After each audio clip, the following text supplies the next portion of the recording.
कुछ ऐसा हो गया मेरे साथ कि शायद संडे हो सैटरडे हो ये क्लास कभी मिस नहीं होती है।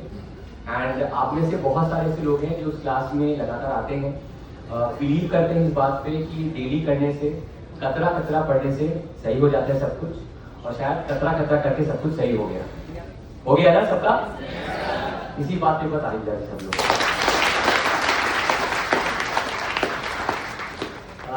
जब करंट अफेयर्स पढ़ते हैं तो दुनिया में पॉजिटिव भी है, दुनिया में नेगेटिव भी है, अच्छे लोग भी हैं, खराब लोग भी हैं। ऐसे ही जब आप तैयारी करते हो तो आपके दिन, आपके मोमेंट अच्छे भी होते हैं, खराब भी होते हैं। अभी मैम ने आँख बंद कराया, आपको इमेजिन कराया। अब अगर आप आँख बंद करें, इमेजिन करें कि आपका नहीं हुआ है तो कैसा रहेगा? तो आप शॉक में आ जाएंगे। तो पहली बात ये सपना नहीं है जो आप यहाँ देख रहे हो। आप शायद रोज सोते होंगे लेकिन आपके सपने नहीं सोए। रोज आपके अंतर मन में, आपके सबकॉन्शियस में ये रहा कि मुझे बैंकर बनना है, मुझे बैंकर बनना है। एक चीज जो आपने अनजाने में सीख ली है, वो चीज है अपने आसपास का एनवायरनमेंट चेंज करना। आपने अपने बारे में सोचा, अपने फ्यूचर के बारे में सोचा, अपनी ग्रोथ के बारे में सोचा। अब जब आप बैंक में जाओगे तो इस चीज को मत भूलिएगा, क्योंकि आपके साथ अनेक प्रत्येक लोग आएंगे।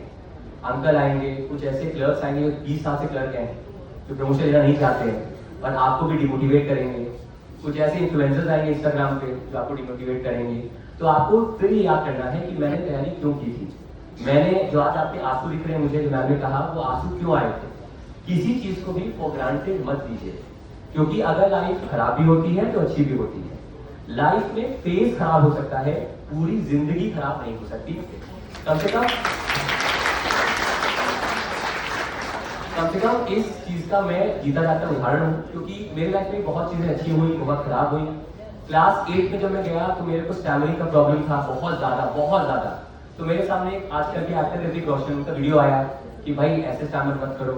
आगे बढ़ा तो बहुत ही शाय नेचर था, बहुत ही इंट्रोवर्ट नेचर था, आज भी है। लोग नहीं मानेंगे, खासतौर पर मेरी वाइफ नहीं मानेगी, लेकिन हाँ आज भी नेचर मेरा काफी इंट्रोवर्ट है, लेकिन उस पर काम किया।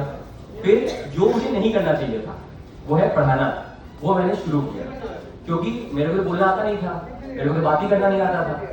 तो किताबों का सहारा लिया, लोगों से बात की। तो मैं आप सबसे 2 चीजें यहाँ पर कहूंगा। पहली चीज कि सीखने की कोई उम्र नहीं है, ठीक है, और उम्र आपकी सोच में है।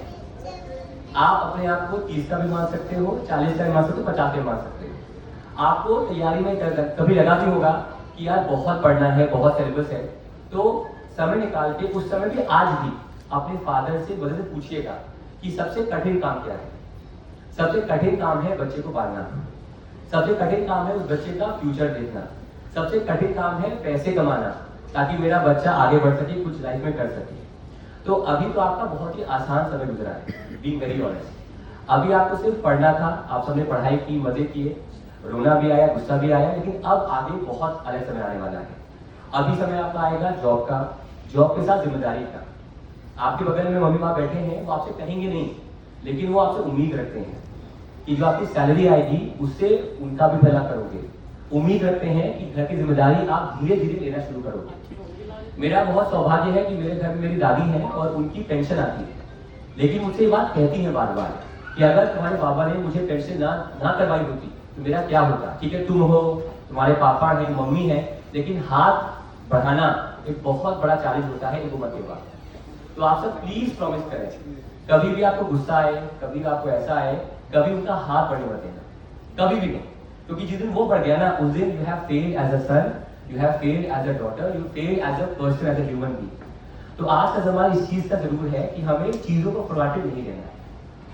जाने से पहले अब आप जब जॉब पे जाओगे, 3 चीजें आपको करनी पड़ेंगी, आप ना चाहो तो भी। 10 घंटे का शिफ्ट होता है, सुबह 9 से लेकर शाम को 6 बजे तक। आप स्ट्रेस में रहोगे, वो स्ट्रेस होगा, क्या पता आपको रियलाइज ना हो, लेकिन एक दिन फटेगा आपके चेहरे पर, आपकी पर्सनालिटी पर, आपके माइंडसेट फर्क पड़ेगा। तो रोज कुछ ना कुछ ऐसा आपकी लाइफ में होना चाहिए जो डिस्ट्रेस करता हो।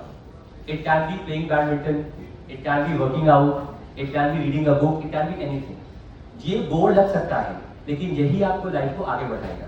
क्योंकि आप अभी 22 साल के हो गए, 25 साल के हो गए, आपको 40 साल के भी होना है, 50 साल के भी होना है। तो लाइफ में एक पर्पस, एक ऐसी हॉबी, एक ऐसा पास होना चाहिए जो आपको यंग फील कराए, जो आपको ऐसा फील कराए कि यार लाइफ में बहुत कुछ देखने को है। क्योंकि सारा खेलना एटीट्यूड का है, सारा खेलना रिएक्शन का है। सिचुएशन कैसी भी हो, रिएक्शन मेरा कैसा है वो मैटर करता है। आपका रिजल्ट नहीं निकला तो आपका रिएक्शन रोने का रहा होगा, लेकिन फिर आपका एटीट्यूड था नहीं यार निकले कैसे नहीं। हो सकता है आपने सर का मैम का मतलब का वीडियो देखा होगा कि यार मैम कह रही है, सर कह रहे हैं, तो कुछ तो सही कह रहे होंगे। तो वही एटीट्यूड आपको लाइफ में आगे लाना है। एक बात एंड में याद रखिएगा, ये सब कुछ नियति है, ये सब कुछ डेस्टिनी है। आपको अपना बेस्ट एफर्ट देना है, अपना कर्मा करना है, जो आपको सामने दिख रहा है उस पर फोकस करना है। और एंड में एक टर्म है जो मैं यूज भी करता हूँ और पिछले कुछ सालों से मैंने फॉलो किया है, and that term is Ikigai. उसका टर्म मतलब होता है कि आप लाइफ में जो भी करते हो दैट सैटिस्फाइज यू। आप लाइफ में जो भी करते हो that makes you content, that makes you happy. Happiness is your choice.